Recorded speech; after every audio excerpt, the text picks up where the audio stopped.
Hello everyone. तो आज हम करेंगे class 10th science chapter electricity का topic factor on which the resistance of a conductor depend. तो वो फैक्टर्स देखेंगे जिस पे हमारा रेजिस्टेंस क्या होगा, डिपेंड करेगा। कंडक्टर का जो रेजिस्टेंस है किन फैक्टर्स पर डिपेंड करेगा वो पढ़ेंगे। तो इन फैक्टर्स को पढ़ने के लिए हम क्या करेंगे, एक्टिविटी करेंगे 12.3। Complete an electric circuit consisting of a cell, an ammeter, a nichrome wire of length L and a plug key. ठीक है, तो हम एक सर्किट बनाएंगे कंप्लीट, जिसमें क्या होगा, एक तो सेल होगी, एक एमीटर होगा, प्लग की होगी और एक वायर होगा, नाइक्रोम वायर। ठीक है, ये यहाँ से यहाँ तक क्या है, नाइक्रोम वायर है। ठीक है, जिसकी लेंथ क्या है, एल है। Now plug the key note the current in the ammeter. अब हम क्या करेंगे, यहाँ पे प्लग करेंगे, की लगाएंगे, क्लोज करेंगे की को, और फिर एमीटर की रीडिंग चेक करेंगे कितनी आई है। Replace the nichrome wire by another nichrome wire of the same thickness but twice the length, that is 12। तो जो ये नाइक्रोम वायर है, ये वाला जो नाइक्रोम वायर है, इसमें क्या करेंगे, इसको हम हटाएंगे यहाँ से, और यहाँ पे दूसरा वायर लगाएंगे जिसकी थिकनेस तो सेम होगी, लेकिन जो लेंथ है वो क्या हो जाएगी, डबल हो जाएगी। ठीक है, तो थिकनेस सेम रहेगी, लेंथ हमारी क्या हो जाएगी, डबल हो जाएगी। फिर उसके बाद क्लोज करेंगे की को, फिर इसकी रीडिंग देखेंगे एमीटर की क्या आई है। ठीक है, note the ammeter reading. Now replace the wire by thicker nichrome wire of the same length L. अब क्या करेंगे, तीसरे वाला जो हमारा काम होगा वो क्या होगा कि इसमें हम क्या करेंगे, दूसरा वायर लेंगे। ठीक है, नाइक्रोम वायर ही लेंगे, लेकिन इसकी थिकनेस क्या होगी, थोड़ी सी ज़्यादा होगी पहले वाले से, लेकिन जो लेंथ है वो क्या रहेगी, हमारी सेम रहेगी, थिकनेस हो जाएगी। ठीक है, thickness thicker wire has a larger cross sectional area. ठीक है, तो जो थिकर वायर है हमारा, उसका जो क्रॉस सेक्शनल एरिया वो क्या होगा, थोड़ा सा ज़्यादा होगा। Again note down the current through the circuit. फिर इसमें मीटर में देखेंगे रीडिंग। जो फोर्थ वाला केस है, इसमें क्या करेंगे, हम यहाँ पे नाइक्रोम वायर ले रहे थे। ठीक है, अब यहाँ से हम दूसरे किसी भी मेटल का वायर ले लेंगे। ठीक है, कोई भी मटेरियल है उसका वायर ले लिया है मेटल का। ठीक है, तो सेम लेंथ का है और सेम थिकनेस का है। ठीक है, फिर इसमें मीटर की रीडिंग चेक करेंगे। फिर ये एक्टिविटी में पूछ रहा है कि सब में note the difference in the current in all cases, कि हर एक केसेस में करंट को नोट करना है और डिफरेंस देखना है क्या रहा है। Does the current depend on the length of the conductor, क्या हमारा जो करंट है वो लेंथ पर डिपेंड करेगा कंडक्टर की, या करंट हमारा डिपेंड करेगा एरिया ऑफ क्रॉस सेक्शन पे। ये सब क्वेश्चन हम अभी यहाँ पे बताएंगे जब इसकी ये थ्योरी हम पढ़ेंगे। It is observe that the ammeter reading decreases to 1/2 when the length of the wire is doubled. तो जब हमने जो लेंथ है उसको डबल कर दिया है वायर की, तो जो उसके अंदर करंट हमें मीटर के अंदर दिखाई दे रहा था वो क्या हो गया है, हाफ हो गया है। मतलब जो लेंथ है वो क्या है, इन्वर्सली प्रोपोर्शनल हो गई है किसके, करंट के। एंड डायरेक्टली प्रोपोर्शनल किसके हो गई है, क्योंकि जब आप इसकी लेंथ को डबल कर दोगे तो रेजिस्टेंस बढ़ेगा, रेजिस्टेंस बढ़ेगा तो करंट हमें कम शो होगा। ठीक है, तो जो लेंथ है वो क्या है, डायरेक्टली प्रोपोर्शनल है। तो आर हमारा डायरेक्टली प्रोपोर्शनल हो गया है एल के। The ammeter reading is increase when a thicker wire of the same material and the same length is use in the circuit. जो हमारी एमीटर की रीडिंग है वो आपको बढ़ी हुई दिखाई देगी, थोड़ी सी ज़्यादा दिखाई देगी जब आप एरिया ऑफ क्रॉस सेक्शन क्या कर दोगे, बढ़ा दोगे। जब आप एरिया ऑफ क्रॉस सेक्शन बढ़ा रहे हो, मतलब ए बढ़ा रहे हो, तो रेजिस्टेंस आपका क्या हो रहा है, कम हो रहा है। कम हो रहा है, कम होने की वजह से आपको जो एमीटर की रीडिंग है वो क्या हो गई है, बढ़ गई है, तो करंट हमारा ज़्यादा फ्लो होगा। ठीक है, तो रेजिस्टेंस कम होगा तो करंट ज़्यादा फ्लो होगा, तो हमारा जो आर है वो इन्वर्सली प्रोपोर्शनल हो गया है एरिया के। ठीक है, a change in ammeter reading is observe when a wire of different material of the same length and the same area of cross section is use on applying Ohm's law. तो जो ammeter की जो reading है वो तब भी change होगी जब हम क्या कर रहे हैं, एक डिफरेंट मटेरियल का हम वायर ले रहे हैं जिसकी सेम लेंथ है, same area of cross section है, तो जो एमीटर की रीडिंग है तब भी क्या होगी, चेंज होगी। We observe that the resistance of a conductor. तो ये हमने ऑब्जर्व करा है कि जो रेजिस्टेंस है कंडक्टर का, तीन चीज़ों पे डिपेंड करेगा, on its length, on it's area of cross section and on the nature of its material. तो जो रेजिस्टेंस है कंडक्टर का किस पे डिपेंड करेगा, तो कंडक्टर की लेंथ पे, कंडक्टर की एरिया ऑफ क्रॉस सेक्शन पे, और नेचर ऑफ द मटेरियल, वो किस चीज़ से बना हुआ है। Precise measurement has shown that the resistance of a uniform metallic conductor is directly proportional to its length L। तो ये हमने इससे जो मेजरमेंट करा था अभी पीछे एक्सपेरिमेंट करा है, ये हमें उससे कंक्लूजन मिला है कि जो मेटलिक कंडक्टर डायरेक्टली प्रोपोर्शनल है लेंथ के। Resistance of a uniform metallic conductor, जो रेजिस्टेंस है मेटलिक कंडक्टर का वो डायरेक्टली प्रोपोर्शनल होगा लेंथ के, तो आर डायरेक्टली प्रोपोर्शनल है एल के। and inversely proportional to the area of cross section A, that is R inversely proportional 1/A. Combining equation 12.8, ठीक है, तो R हमारा डायरेक्टली प्रोपोर्शनल एल के है, R इनवर्सली प्रोपोर्शनल है एरिया के। कंबाइनिंग दोनों इक्वेशन को कंबाइन कर देंगे तो क्या आ जाएगा, R डायरेक्टली प्रोपोर्शनल का साइन एल अपॉन ए, ये प्रोपोर्शनलिटी का साइन हटेगा तो यहाँ पे क्या लगेगा, रो एल अपॉन ए। रो क्या है यहाँ पे, is a constant of proportionality, ये क्या है, constant of proportionality, called its electrical resistivity of the material of the conductor. Rho को क्या बोलते हैं हम, इलेक्ट्रिकल रेजिस्टिविटी, किसकी, मटेरियल की जिससे हमारा कंडक्टर बना है। The SI unit of resistivity is ohm metre, जो एसआई यूनिट है रेजिस्टिविटी की वो क्या होती है, ohm metre. It is a characteristics property of the material. The metal and alloy have very low resistivity in the range of 10⁻³ ohm metre to 10⁻⁶ metre. तो जो metals है और जो alloy है इनकी रेजिस्टिविटी क्या है, बहुत ही ज़्यादा क्या है, कम है, ठीक है। तो they are good conductor of electricity, तो इसलिए क्या है, ये गुड कंडक्टर ऑफ इलेक्ट्रिसिटी, अपने अंदर से इलेक्ट्रिसिटी को पास होने देंगे। Insulator like rubber and glass have resistivity of the order of 10⁻12 to 10⁻17 ohm metre. जो हमारे इंसुलेटर है जैसे कि रबर हो गया, ग्लास हो गया, इनकी रेजिस्टिविटी क्या है, बहुत ही ज़्यादा है, इसलिए अपने अंदर से करंट को फॉलो होने नहीं देने के। Both the resistance and the resistivity of material very with temperature, resistance हो या फिर रेजिस्टिविटी हो हमारी टेम्परेचर के साथ क्या करेगी, वेरी करेगी। Reveal that the resistivity of an alloy is generally higher than that of its constituent metal।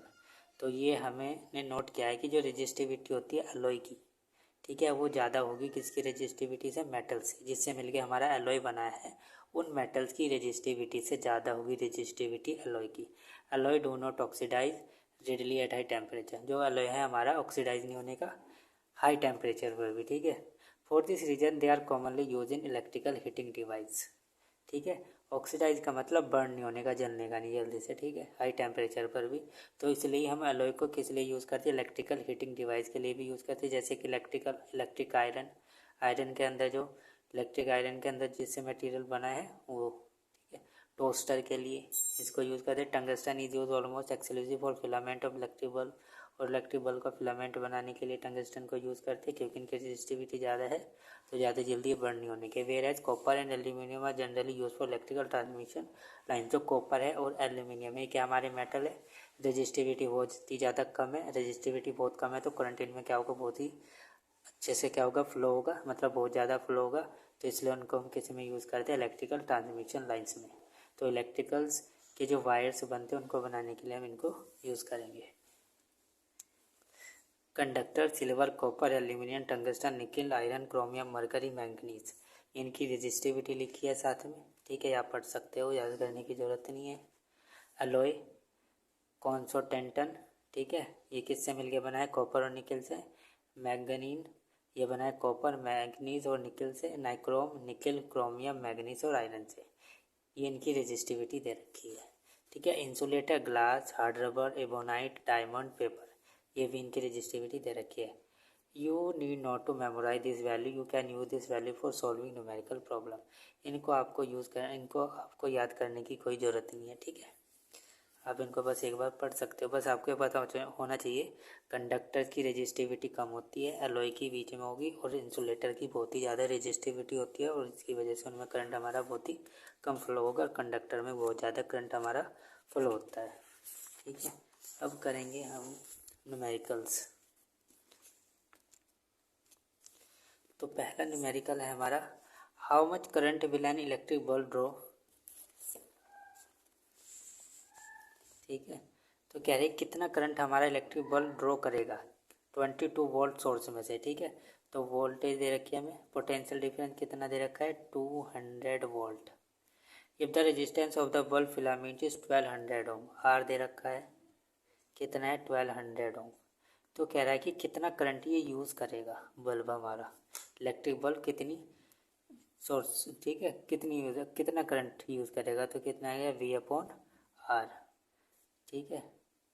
तो क्या आ जाएगा, 200/1200, 0 से 0 गया 1/6 एम्पेयर, यानी कि 0.18 एम्पेयर। अब सेकंड वाले केस में क्या है, how much current will an electric heater coil draw from a, तो कितना इलेक्ट्रिक करंट ड्रॉ करेगा, इसमें से लेगा 200 वोल्ट में से, तो V कितना दे रखा है 220 वोल्ट्स। रेजिस्टेंस दे रखा है इन्होंने हमें 100 ओम, और हमें क्या निकालना है आई कैसे निकलेगा V/R, ये हमें पता है उस फॉर्मूले से। 0 से 0 गया, कितना आ जाएगा 2.2 एम्पेयर। ठीक है, तो इतना करंट क्या करेगा फॉलो करा। Note the difference of electric current drawn by electric bulb and electric heater same 220 volt source. ठीक है, तो ये क्या है, इतना जो हमारा इलेक्ट्रिक बल्ब है 0.18 एम्पेयर करेगा, ये 2.2 एम्पेयर करेगा ड्रॉन। अब potential difference between the terminal of an electric heater is 6 volt when it draw a current of 4 ampere from the source. ठीक है, तो वोल्ट दे रखी है हमें वो पी कितना दे रखा है 60 वोल्ट, ये दे रखा है आई दे रखा है 4 एम्पेयर।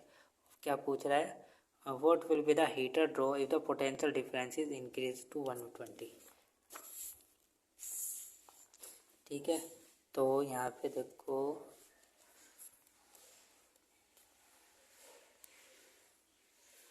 ये V दे रखा है हमें 60, V दे रखा है 60।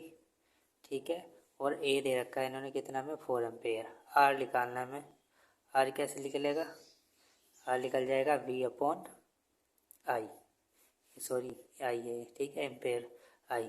तो V कितना है 60, और नीचे आ जाएगा ये 4 1 जा 4 और 4 5 जा 20, तो कितना आ गया, रेजिस्टेंस आ गया हमारा 15 ओम। ठीक है, अब पूछ रहा है अगर पोटेंशियल डिफरेंस हमारा कितना है 120 है, पोटेंशियल डिफरेंस कितना है 120 है, तो करंट बताना है कितना लेगा ये। तो R ये रहा, V ये रहा, निकाल दो आई कैसे निकलेगा V/R। V कितना है 120 और R कितना है 15, इसे डिवाइड करोगे आप तो कितना आ जाएगा आंसर, ये आ जाएगा 8 एम्पेयर। ठीक है, तो मतलब इस वाले रिलेशन से पहले तो हमें R निकालना है, फिर R निकल गया हमें, हमारा तो वोल्टेज दे रखी है इन्होंने, फिर करंट पूछ रहे हैं तो R रख के यहाँ पे वोल्टेज दे दी, दोबारा से 8 एम्पेयर निकल जाएगा हमारा करंट। तो current through the heater become 8 ampere, तो करंट हमारा कितना हो जाएगा 8 एम्पियर हो जाएगा। अब आ जाओ 12 point, resistance of a metal wire of length 1 metre is 26। तो एल दे रखी है हमें 1 मीटर। ठीक है, length l of the wire is 1 metre, resistance दे रखा है 26 ओम, और डायमीटर दे रखा है 0.3 मिलीमीटर, और 1 मीटर हमारा किसके इक्वल होगा। ठीक है, तो 1 मीटर हमारा होता है, ये होगा 1 मीटर हमारा होता, सॉरी 1 मिलीमीटर होगा हमारा 10⁻³ मीटर। हमें कितने का निकालना है 0.3 मिलीमीटर निकालना है, तो कितना हो जाएगा 0.3 इंटू 10⁻³ मीटर। यहाँ से पॉइंट हटेगा, नीचे 10 आ जाएगा 10⁻1, ये 10 की पावर ऊपर जाएगी तो इंटू 10⁻³ मीटर। तो लेंथ भी दे रखी है, R भी दे रखा है, और ये वाला फॉर्मूला लग जाएगा हमारा ROL/A। ठीक है, हमें क्या निकालना है, रो निकालना है, तो आ जाएगा RA/L। तो इसमें यही है RA/L निकालना है, R भी दे रखा है, A भी दे रखा है, L भी दे रखा है। A हम निकाल लेंगे, A क्या होता है हमारा, ठीक है, ये क्या दे रखा था हमें डायमीटर। ठीक है, तो D/2 क्या हो जाएगा R। ठीक है, तो एरिया कैसे निकलेगा, R कितना दे रखा है इन्होंने 26, ये होता है हमारा πr²। πr² मतलब r² d²/2², तो कितना हो जाएगा d²/4। और लेंथ इन्होंने हमें कितना दे रखा है, लेंथ दे रखा है 1 मीटर। ठीक है, डायमीटर d का स्क्वायर मतलब इसका स्क्वायर कर देंगे, तो कितना आ जाएगा 26, पाई का पाई लिखा रहने दो। ठीक है, और ये आपका यहाँ से कट पिट के जो आ जाएगा रो, वो क्या आ जाएगा 1.84 इंटू 10⁻⁶ ओम मीटर। जब आप इसकी सबकी पूरे की कर लोगे कैलकुलेशन यहाँ पे रख के, तो क्या आ जाएगा 3 इंटू 10⁻, इसका भी स्क्वायर होगा 10⁻⁴ का स्क्वायर अपॉन 4। इसे आप कैलकुलेशन करोगे तो इसका आंसर क्या आ जाएगा 1.84 इंटू 10⁻⁶ ओम मीटर। और ये किसकी रेजिस्टिविटी होती है, मैग्नीज की। ठीक है, तो बस रेजिस्टिविटी निकालनी थी इसमें। अब इसके बाद आ जाओ 12.6, a given wire of material having length L and area cross section a and has a resistance 4 ohm. ठीक है, तो लेंथ दे रखी है L और एरिया दे रखा है A और R दे रखा है इन्होंने हमें कितना 4 ओम। ठीक है, तो हमें पता है R इज इक्वल टू कितना होता है रो L अपॉन ए, और ये किसके इक्वल दे रखा है 4 ओम के। सेकंड वाले में क्या दे रखा है हमें L दे रखा है हमें L/2 और एरिया दे रखा है किसके 2A के इक्वल। तो यहाँ से भी हम दूसरा निकाल लेंगे R2 रेजिस्टेंस निकाल लेंगे, आ जाएगा रो L/2 एंड 2A। ठीक है, L/2 एंड 2A, ए की जगह क्या आएगा A/2A और L की जगह आएगा L/2। ठीक है, तो कितना हो जाएगा रो L अपॉन 4A। ठीक है, और रो L अपॉन ए किसके इक्वल है R1 के, रो L अपॉन ए किसके इक्वल है R1 के। तो यहाँ पे लिख देंगे R2 इज इक्वल टू 1/4 और कितना आ जाएगा ये R1, और इन्होंने R1 हमें कितना दे रखा है 4 ओम, तो यहाँ पर रख देंगे 4 ओम। तो 4 से 4 गया तो R2 कितना आ जाएगा हमारा 1 ओम। तो ये क्या पूछ रहा था हमारे से, R2 की वैल्यू ही पूछ रहा था। ठीक है, तो ये क्वेश्चन था। तो what will be the resistance of another wire of the same material having length L/2 and area cross section 2A।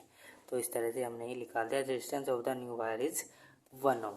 और नेक्स्ट वीडियो में हम करेंगे next topic start, resistance of A system of register.